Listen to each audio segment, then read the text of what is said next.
dari sisi efektivitas masih kurang atau masih belum ya, masih belum maksimal. Kalau dilihat dari pembiayaan misalnya yang berbasis teknologi ya, fintech atau apps kan sekarang pendekatannya banyak ya, apalagi untuk ke daerah-daerah tier 2, tier 3 di mana para petani juga lebih banyak berkarya di Ya. sana. Ini apakah sudah ada apps atau mungkin teknologi yang sudah mulai diadopsi atau sudah mulai tersosialisasi atau sudah mulai mungkin level pemahamannya lebih baik begitu di kalangan petani? Seperti apa Ega? Sudah ada Mbak, di Indonesia kita itu sebetulnya sudah banyak mencoba dan ada banyak pilot project-nya. Kita juga ada crowdfunding itu yang berbasis komunitas yang memang sudah di-adjust, disesuaikan untuk petani dan juga masyarakat dari tier tersebut. Lalu juga ada data satelit kita juga untuk analisa, terus kita juga ada memiliki platform yang P2P lending. Nah, tetapi yang jadi permasalahan itu untuk adaptasinya memang masih terbatas. Kembali lagi ke tadi, tidak semua petani kita itu memiliki akses ke teknologi. Jadi kalau dari FAO waktu itu sempat mendata bahwa 28% petani kecil kita itu hanya 28% yang memiliki akses digital. Jadi sisanya juga masih belum familiar. Itu pun yang memiliki akses digital belum tentu bisa konsisten terus-menerus dan belum tentu digunakannya secara maksimal untuk sektor pembiayaan.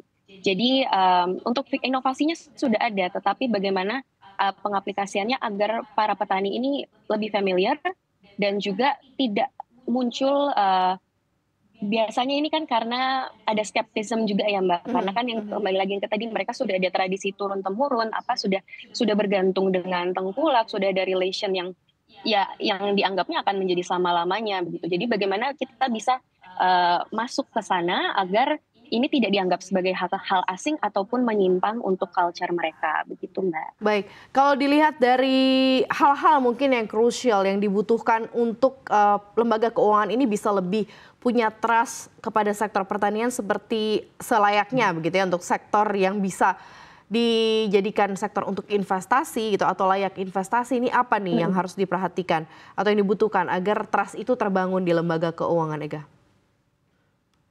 Ya, tentu yang pasti kalau kita ke fondasinya memang dibutuhkan lebih banyak riset mendalam Mbak untuk sektor pertanian kita. Karena pasti kan kalau dari peminjam dana pasti pemberi dana pasti akan melihat risk mitigation-nya seperti apa. Nah, dengan adanya riset yang lebih mendalam lalu bisa mengetahui kalau dengan cuaca seperti ini perkiraannya akan hasil pertanian itu seperti apa, panennya bagaimana, itu mungkin akan meminimalisir rasa worry gitu. Jadi adanya itu lalu adanya asuransi pertanian dan kembali lagi ke tadi kan ada salah satu permasalahannya adalah legalitas tanah kadang kan juga masih dipertanyakan Mbak. Jadi mungkin bisa dibuat dengan bagaimana profiling petani dan usaha tani mereka sebelumnya, rekam jejaknya seperti apa untuk menjadi jaminan gitu.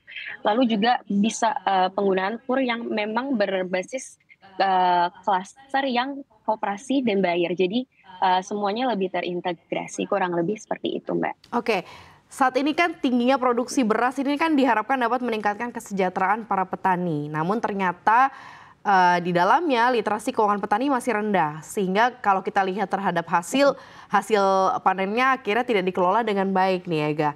Nah kalau dari analisis tim riset sendiri terkait literasi keuangan para petani saat ini seperti apa?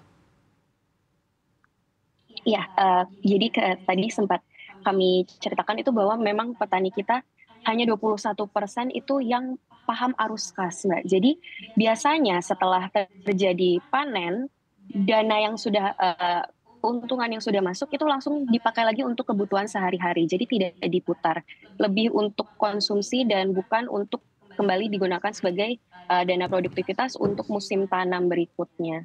Nah, itu salah satu yang menunjukkan bahwa memang untuk literasi keuangan di bagian itu petani kita mungkin masih belum terbiasa.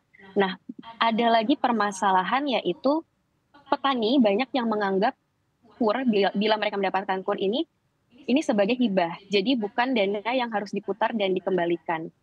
Jadi ini semua juga ya penyebabnya karena literasinya untuk keuangan mungkin masih di pintu masuknya saja. Sebetulnya memang masih bisa diperbaiki, tetapi butuh strategi-strategi yang memang betul-betul sesuai dengan culture-nya petani kita yang sudah memiliki kebiasaan tersendiri dan sudah memiliki patokan kita harus seperti apa yang sudah turun-temurun begitu.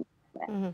Baik, kalau dilihat dari sisi langkah prioritas yang harus dilakukan atau diusahakan begitu ya untuk memperbaiki sistem pembiayaan pertanian sendiri, apa sih langkah-langkah prioritasnya, Ega?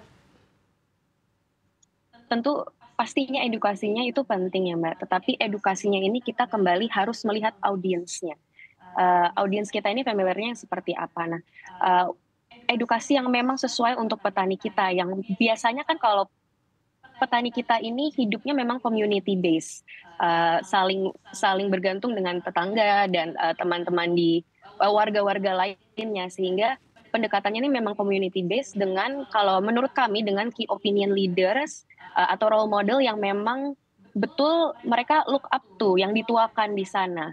Karena kalau mungkin kita hanya sekedar masuk dengan teori-teori yang dengan bahasa-bahasa yang mungkin masih asing, akan susah untuk dicerna oleh petani kita dan mungkin justru malah kayak seperti akan munculnya penolakan gitu. Jadi harus ada pendekatan berbasis komunitas dibantu dengan role models mungkin memang petani yang asalnya dari sana atau yang uh, jalan hidup dalam berbisnis dan bertaninya itu kurang lebih sama seperti mereka sehingga bisa dijadikan patokan. Dan juga nantinya bila ini nanti sudah dijalankan tetap juga dibarengi dengan integrasi dengan lembaga keuangan sehingga memang satu masuk sesuai dengan habit juga bagaimana mereka hidup sehari-hari tetapi juga sesuai dengan bagaimana literasi keuangan yang sesuai begitu.